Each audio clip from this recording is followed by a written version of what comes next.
Welcome to the Joe Zone, and today I'm sitting with Eugene Mathews. Eugene Mathews is a comedian and he's also a WWE enthusiast. We're going to cover some other topics.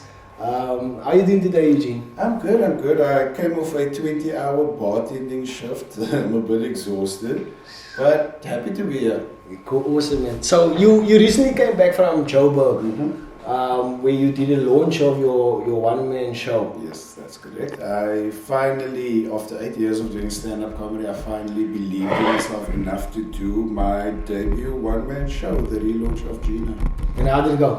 It went really well, actually. The crowds that I attracted to the show, phenomenal.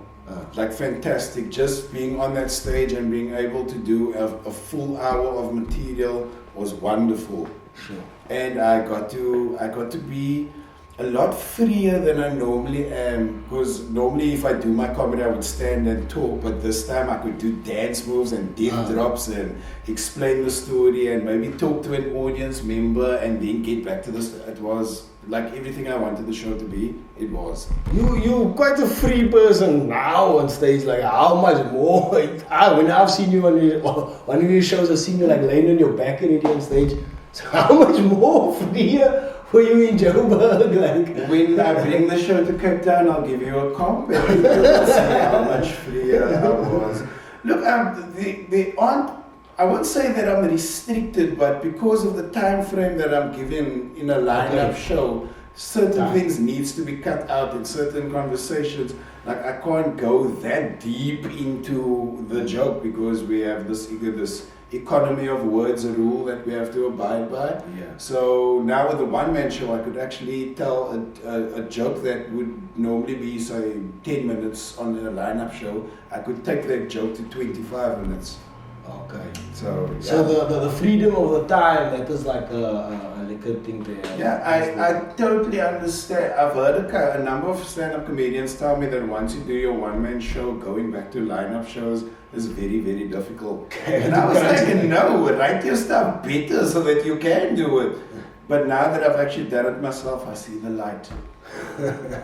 And now you're coming back to Cape Town. Obviously, you're going to bring your show back to Cape Town. I should bring the show to Cape Town. I have a whole lot of people who are mad at me for debuting the show in Johannesburg as opposed to Cape Town. But it all just happened. I was dismissed from my job in January. Then I thought to myself, okay, I have free time now. I'm going to Johannesburg. Because the last time I was in Johannesburg was 7 years ago. So people remember me from Johannesburg, always asking me, when are you coming up? I have a godson who's 15 years old now, who I haven't seen in a couple of years. So I decided, let's go to Johannesburg. Then I thought to myself, if I'm going to be in Johannesburg, I might as well get some gigs. So I lined up a couple of gigs. And then I thought, if I'm going to go all the way to Johannesburg, I might as well just do my one-man show. Just do it, Eugene. And then that's what I did. I started asking around for venues and spaces, and lots of people said no. Eventually I spoke to the Goliaths and they gave me 2 nights at the Marvel Comedy Club, and I was like, okay, 2 nights, ooh. And then I'm like, you know what, let's just do it. Like, this is my year of just do it. So did it, very happy I did it, and now, say maybe from next week onwards, I'm going to start sending out emails for the venues that I would like to use for the show.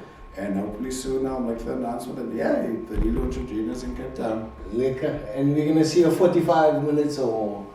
If I can bring that show down to 45 minutes, I would be less exhausted. When I wrote the thing, I wrote it, wrote everything out. It came to 3 hours and 15 minutes. So, speak to the venue owner. They tell me the entire show needs to be 90 minutes. This is now including the opening acts. Okay. So, now the way I write my material, there's a lot of callbacks and links. It's all interlinked. So if I cut a joke over there, then another joke a bit later on is going to be affected. But I don't want that joke to be affected. So then I need to rewrite from that. So I had to write the show forward, and then I had to write from the back down and then back up again.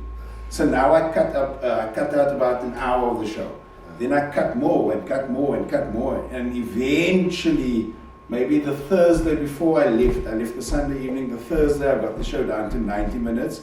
I'm in the Uber on my way to work and I'm thinking, yes, finally I got it to 90 minutes. It's as lean as the show can be. There's no fat, there's no space for any. This is the show. And then I realized, oh, I never made space for my opening acts. Wow, that's another 12 minutes that I need to get. It was a nightmare. Now I thought to myself, just do, if I go over time, then it's unfortunate. I went over time, value for money.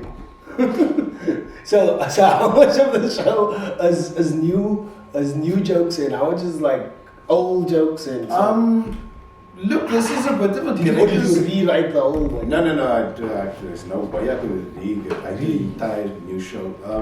The show is about 20% new material and 80% greatest hits. So, and the new material just happens to slot in with the greatest hits. I have this thing that I do, I don't know if other comedians do it, but when I start the year in January, like most people do, I start with a brand new 5 minutes and then I build that 5 minutes for as far as I can. So sometimes I take this 5 minutes to maybe an hour or maybe an hour 45. I do a lot of hosting. Like one story basically, you make longer or the one story, one gag. One gag could be made longer, but obviously as life happens, there are other gags and other gags and other gags. Or those gags fit into that gag or somehow it all just fits in. Maybe I would write this gag in January and in April I will write another gag. And then, say September, I write another new gag, which is not, I write gags more often than that. But for example, 9th September, I write a gag. But then this gag, if I put it in the middle of January and April, then it flows seamlessly. Like I try to keep my comedy writing as organic as possible, and somehow it all just interlinks. Which is a good thing, but then when I need to write a one-man show and I need to start doing the cutting part, and then it all, okay, nightmare, here we go. That is lekker, but I can't wait to see your show here in Cape Town. You know most of the gags, come on. You know most of the gags. And this is also why I took such pleasure in doing the show in Johannesburg, because they don't know me there. They have no idea who I am. I like that because now you have no idea what you're in for. Because when she opened my show, Chantal Jackson, she opened my show the Thursday night. She flew into Johannesburg a day early, especially to open my show for her. Thank you so much, Chantal, if you're watching. That's a friend, eh? She's amazing.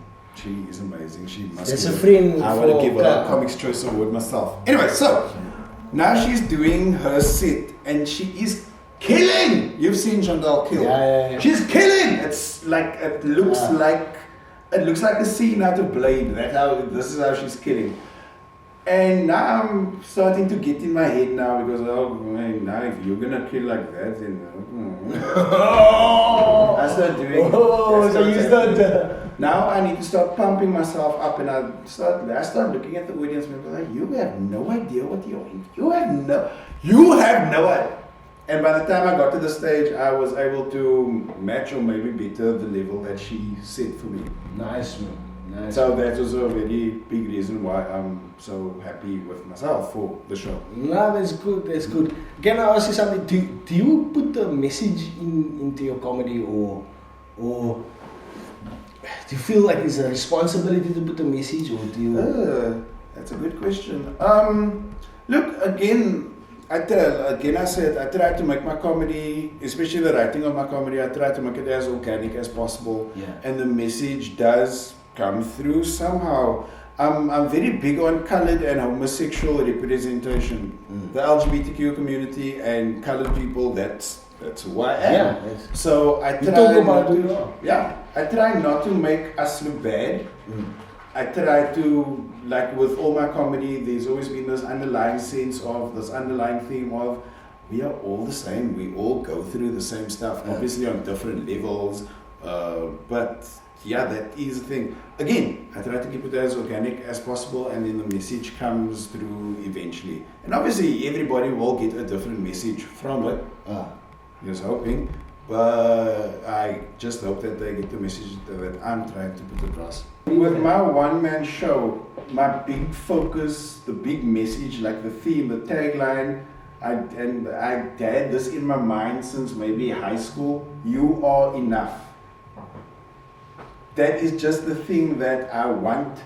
That's the message I want to bring across to people. And I tell my story on stage, and hopefully by the end of it, people will get that. Even I, through all my circumstances that I've been through, yes, I do make it funny, but I've had a pretty hectic childhood. So I'm used comedy to get through a lot of the issues that I have faced.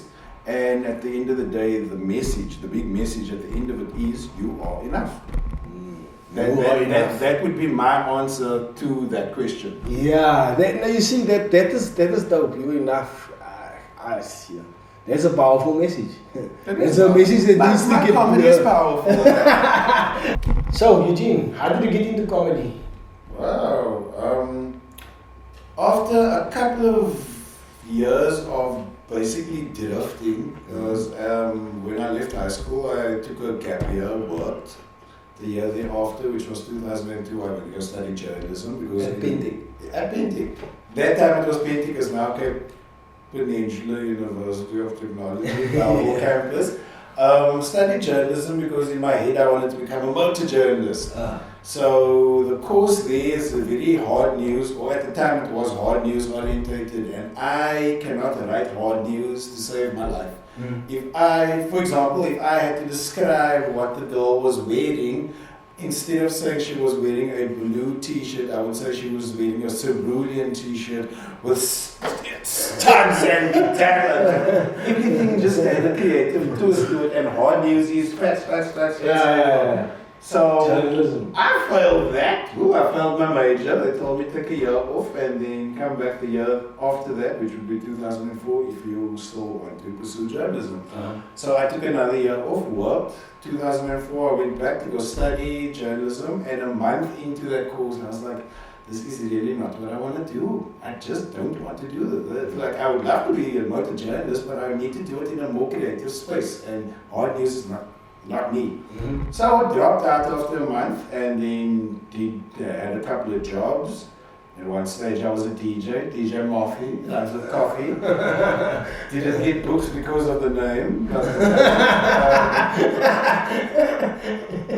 Had many jobs, and just every job that I did, I just wasn't happy with the job that I was doing. Yeah. And one day a friend of mine picked me up. She was in a cab, so picked me up, and this guy, the cab driver, was driving, and I had some material. And I looked at this car because I'm like, this is such a cool car, this car. Like, now I'm speaking to the cab driver, finding out about what his day is like and whatever. And I thought to myself, I can give this a try. This seems like fun. Got my PDP, got a job interview, started working the Sunday, and I loved it. I enjoyed driving people up and down. I did, and I loved it. How old were you when you were that? Oh, good God. 20s? 20, it could have been 26 maybe, 26, 27. It's a fun time to be riding around Cape Town. Somewhere along the line, I figured out that if I make my customers laugh, my tip is bigger. Yeah. Right? Perfect. Now it's a new way of doing cab driving. I make you feel safe in the cab, and I make you laugh. And the more I make you laugh, I just believe my tip is going to get bigger and bigger and bigger. So now I'm the funniest cab driver in the world. I have stories to tell and little bits that I'm throwing out at people. And then I had this guy who became my regular client. He lived in Hard Bay, and I would pick him up and drive him to wherever. And always making him laugh, and he was in hysterics all the time. And then one day he started encouraging me to give stand-up comedy a try. And I'm like, no, I could never do that. Because at that time I never knew that there's an underground comedy scene in Cape Town. Okay. I just thought that you would go to the backstand, put on a big show. Like Mark and Stuart Taylor and all would do. I just thought that is what comedy looked like. And like, how am I even going to do? How? Like, I didn't know. I was just ill-informed. Then one Monday night, I picked this client up again in Hard Bay, and we went through to Long Street, and he said he's on his way to a stand-up comedy show. Why don't you come with me? I was like, okay, it is Monday night, we're quiet this evening, why don't I go with you? Tell the call center I'm going to go on a break. This break turned into a 3-hour break, but I went to go watch that show, and that was it for me. Seeing a live stand-up comedy, the underground circuit, whoa, this was still Zula Sandbar in Long Street. Oh, I was that was it. I was like, wow, these people look so cool on the stage. I remember Milo Hot Chocolate was performing, Zinzi performed that night. Gina Fernandez did a bit about Michael Jackson. Michael Jackson just passed away in that period of time, so Gina did a bit about Michael Jackson, and then Gina Fernandez, for those who don't know. Yeah. And I was just like, these are the coolest people I've ever seen in my life. This is so cool. And then the next week I was back, and the next week I was back, and week after week I was just back, going to different shows and whatever. Then a good couple of weeks later, I'm in a gay club in Paro called Stargazer, and I got Fiona Fury there, and I told her about, like, I have this desire to give stand-up comedy a try, and she was like, okay, let's arrange to go to your master comedy club, and I'll introduce you to Kurt and to Des and to whatever. I'm like, what? She's like, yeah, come, let's do this. A couple of weeks later, we went to Yomasa Comedy Club. It's now Cape Town Comedy Club. At that time, it was Yomasa Comedy Club, and they were based out at the River Club in Oxford. And I went to the show, and I was like, oh, this is amazing. She introduced me to Kurt and Des. They told me I must speak to Rustin August, and after a couple of conversations with Rustin August, he gave me a try on stage. Okay. This is now, obviously, it took me a while to get onto stage. It could have been maybe 2 years after I first started speaking to Rustin that I could actually get my mind and build myself up to actually just getting on stage and doing it. And I spoke to a couple of my friends about it, and everybody's like really supportive. They're like, yes, do it, you would be amazing at it. And then the first night, November the 15th, 2010, I got on that stage and I performed, and I was a goner after that. I haven't looked back since. I went way over time. That video is still on YouTube. You can see how they're actually flashing me, but I was just living my best life on that stage. I completely forgot the set that I was going to do, so I just started speaking about the relationship that myself and my mother have, which is very odd because you would think it's more Gilmore Girls than Married with Children. So that got the crowd laughing. So many of my friends came through to come see the show, and I'm still in the burn. I'm still here 8 years later. Nice, man. You mentioned that you wanted to be a motor journalist. Yeah. I have a collection of car magazines this high, and like my room is messed up because of all of these car magazines. My oldest car magazine. So you're obsessed with cars? Yes, I love cars. I'm actually impressed with the car that you have. I'm really impressed that you made that choice. Nah, it's a good car, yeah. I know, it's cheap. That's why I got it. It's a good car. That when I got it, it was cheap. I got it 50k less than what it was on sale. That doesn't make it cheap. 50,000 rand, that's a lot of money cheaper. No, that's a good discount, but the car isn't, I don't think it's not when cheap. I got it, no, initially it was cheap. Now it might be expensive. But did you get a key with this car when you bought it? Was this all stolen in Johannesburg? Down to Cape Town by any chance? Nah, it's a...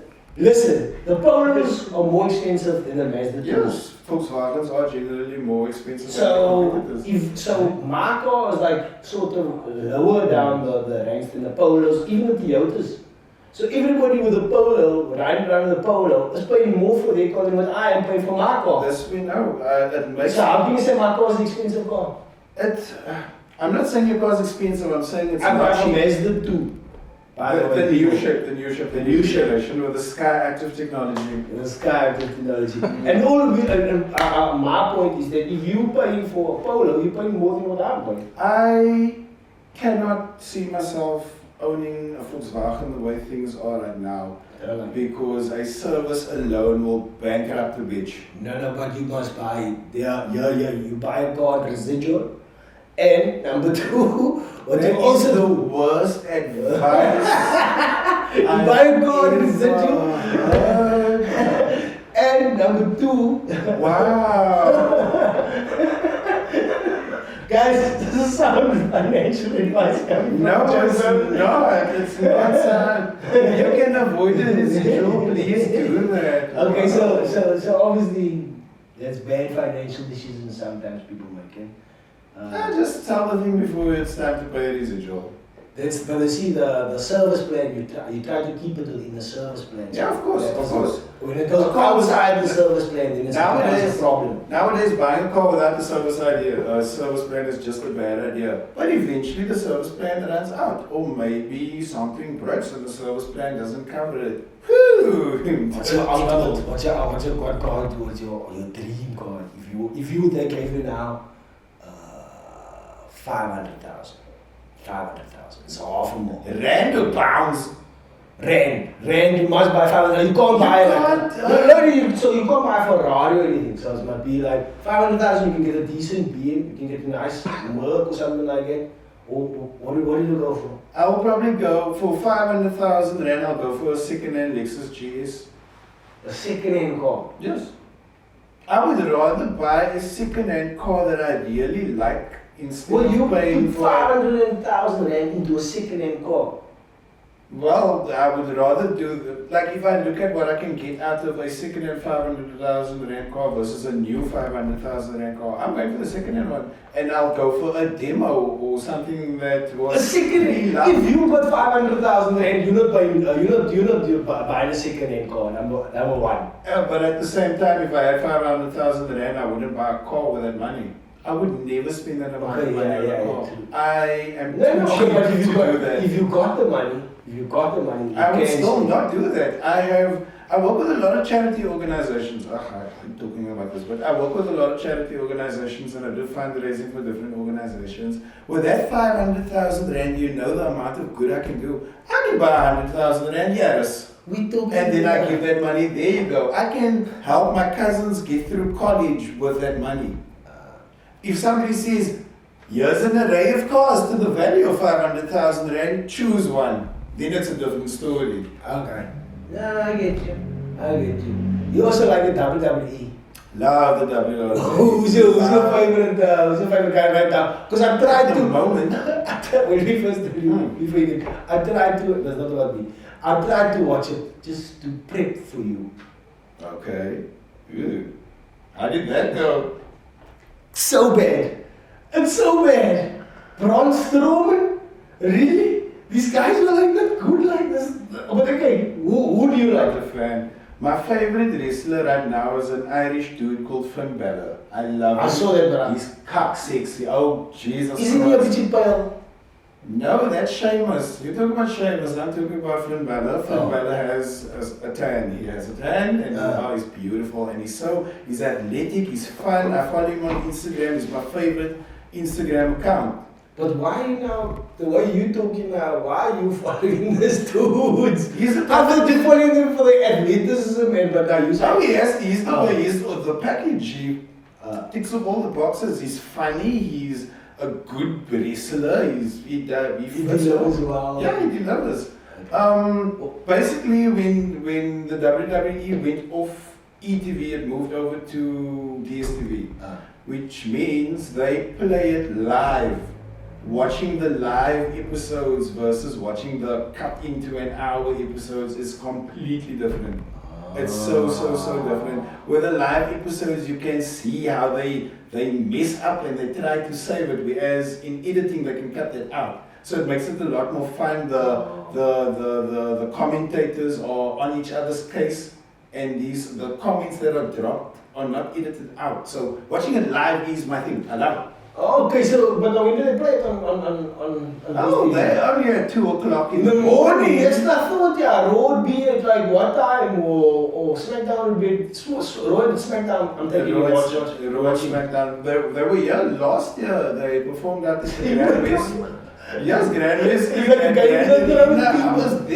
I was there. I was doing the dance moves and everything. It was a lot of fun. I got so drunk, but it was so much fun. I also like combat sports. I like MMA and I like boxing, and I can sort of understand the idea behind WWE because I was a WWE fan when I was younger. The thing with me liking WWE right now that I'm 36, I still can't believe I'm 36, but I'm 36 now. Yeah. The thing that I love about it is that it's mindless entertainment. It's just it's a break from everything. Like my life is comedy, obviously, so that's a lot of brain work that you have to do. I do a lot of writing, I do consulting with other comics, helping them write their stuff. and just the mindlessness. It's a vacation. I'm doing the mindlessness. Okay, for somebody wanting to get into comedy, do it. Give it a try. You might love it, you might hate it, but if you don't do it, you're always going to wonder, everything. Comedy is a lot more accessible nowadays compared to when I started, basically. So if you would like to give it a try, I would advise you go give it a try. Yeah. Just do it. Just do it. But like, if you said this to me already, like if you like part of the majority, like a colored male like me, there's quite a lot of us walking around on the comedy scene, and we do join the scene, like, and that person is saying, you must be obviously good, but if you like a what did you call it? Not a unique act, a different type of act that can offer something different, right? A fringe act. A fringe act. You will probably rise up in the ranks better, quicker. That's a bit of a blanket statement because I'm asking. I don't know because for me it's something I ask myself. It's like, there's a lot of me's around here, but I can be an individual. No, you are an individual. Yeah, but we all talk about the same things. Does it matter to have individual stick?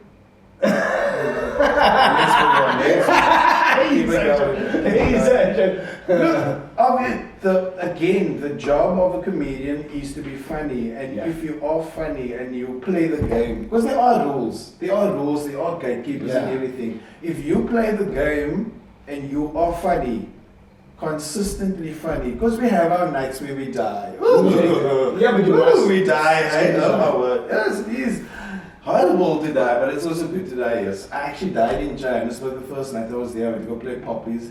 Before you 2 nights before my show. 2 nights before. It was the most mortifying death I've ever been through. And I don't die often. But that night, that crowd was having none of it. And then if I had to now give up on this whole thing, and then I would have squandered my opportunity at my one-man show, which made me feel really good. So basically you just pick yourself up again, and then you go on. Again, as a stand-up comedian, the job is to be funny. And after being funny, you will get recognized for being funny, and opportunities will come your way. Yeah. It's just about being present wherever the gigs are happening. Yeah. Be present, try to go to as many as you Because can. I don't do gigs all the time. Well, when you can. I mean, nobody is superhuman enough to be able to go to all the gigs all of the time. Everybody has their financial constraints and families and jobs and all these other things that they need to do. Yeah. Try to go to as many as you can, whether you're playing or not. Just try to be there and hang out with the guys and talk to them and ask their advice and blah blah blah. It's such a big, it's a game. This is literally Game of Thrones, and you are now the lead character in this Game of Thrones thing. So you need to negotiate your way through the mines and the dragons and the don't know what other words to use. So there you go. Do you see yourself like one day being on the biggest stage? Do you foresee? Do you have that? Look, I've never aim. I have this very strange relationship with fame. I have a very weird way of dealing with fame. It makes me uncomfortable. A couple of years ago, I used to be a co-presenter on a TV show on CTV called Tax Division. I remember. Sorry, Philando was the lead presenter. I was the news anchor, and then I built my role into co-presenter, right? Then fame started getting into, the show started picking up traction, people started recognizing me. Then it started getting intrusive, where people would phone my mom, phone my house phone and tell my mommy how drunk I was in the jaw last night. That gets awkward. You can't just go to because you know and figure out how people's watching what you're doing. Yes, people are watching what I'm doing. I would go to Pick and Pay to buy a chocolate. Do you also shop here now?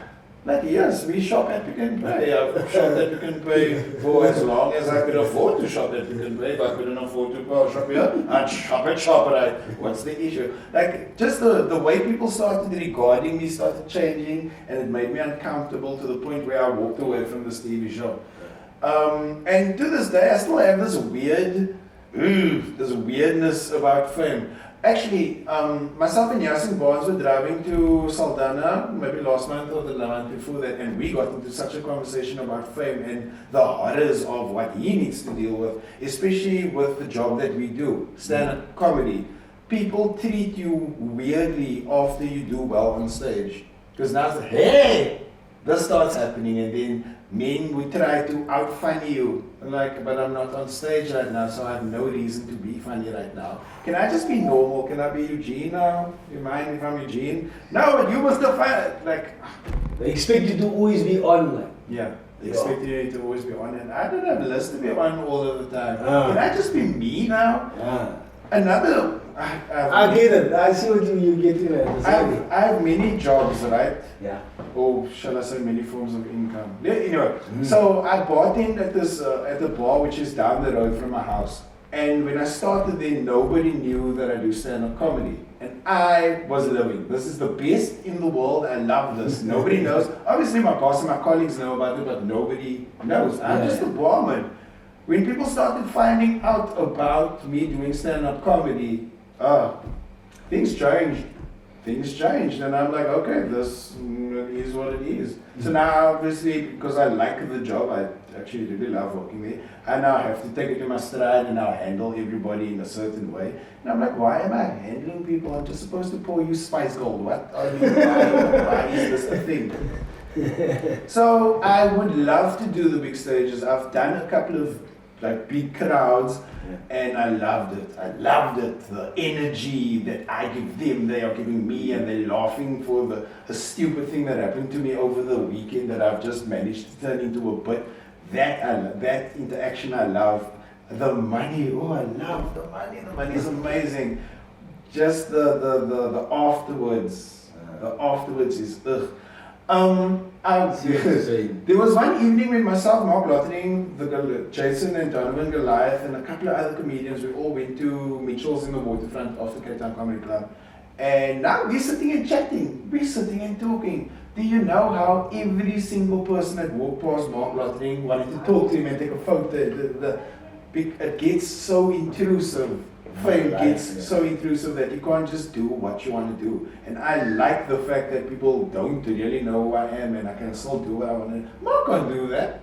If Mark really wants to be free, he needs to go on a holiday to another country. Whereas, aren't you supposed to be able to enjoy your own city? Yeah, true. I get what you're saying. I have this weird feeling that what is it? It's a saying that something like you feel your own greatness or something like that. Oh, I don't feel my own greatness. I really don't. You don't? Especially after doing my one-man show, and it took me years to believe in myself enough to do it, right? So now I did it. I'm like, okay, this is the thing. I can take the show as far as possible and blah blah. I can tour with the show. I can maybe sell it to wherever. Maybe hopefully get it on a TV channel somewhere along the line. That is fine. That is absolutely great. I see my potential. I'm gonna get there. The other side of the coin is that I'm a bit iffy about. Yeah, I know what you mean, but it's almost I'm trying to put it to you. It's a good thing, but it's a bad thing as well. And you understand that it's one of those. Be careful what you wish for. You might just get it. Yeah.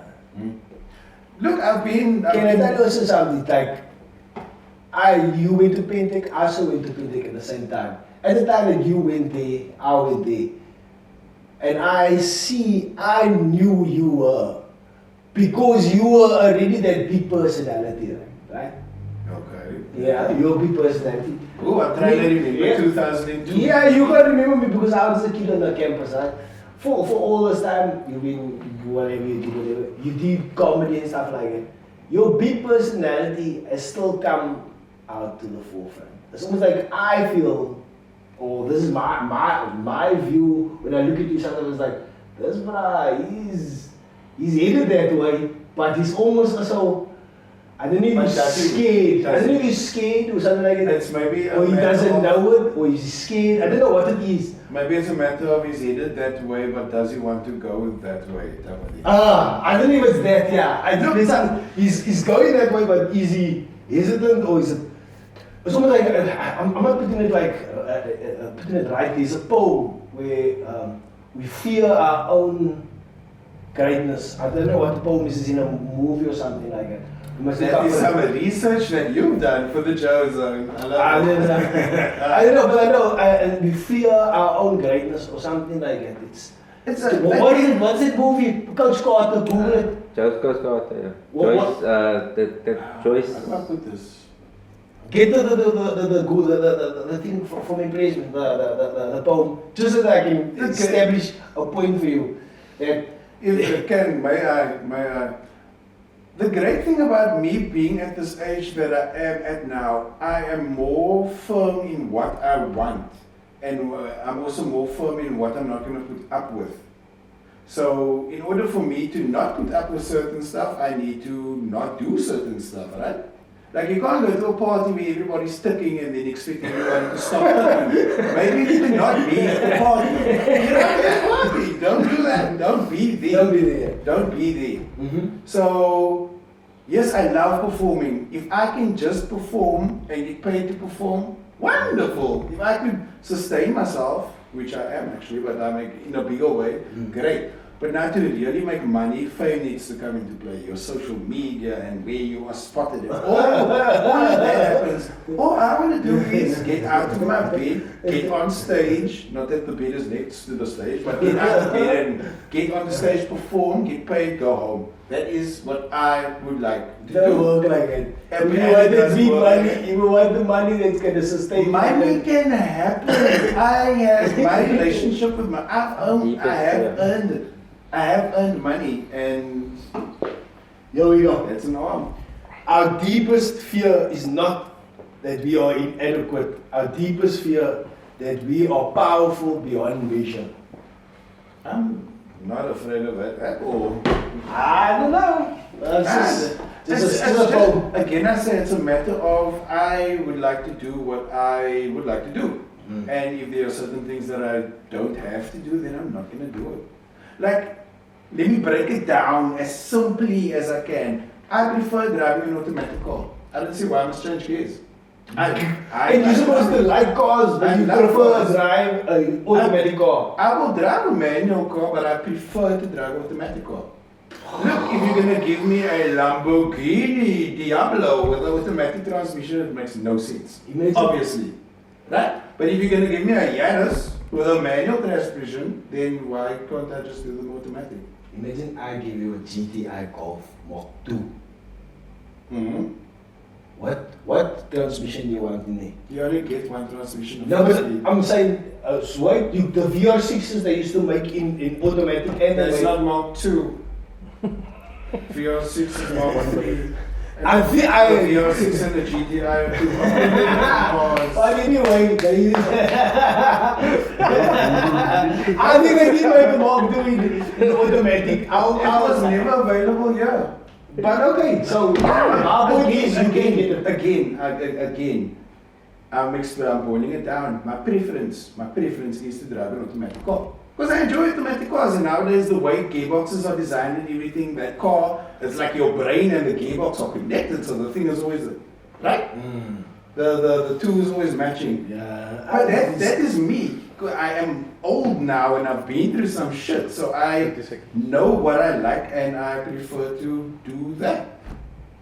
Anyway, it's been an awesome debate / talk. We didn't have part 2 of this. We have topics to cover. We're going to cover more topics, but thanks for coming on today. We've got, I think, a few 15-minute segments. We're going to smash it together and make something nice. I look forward to it. Thanks for coming on. Follow me on Instagram, Eugene _Mathews. There we go. Safe.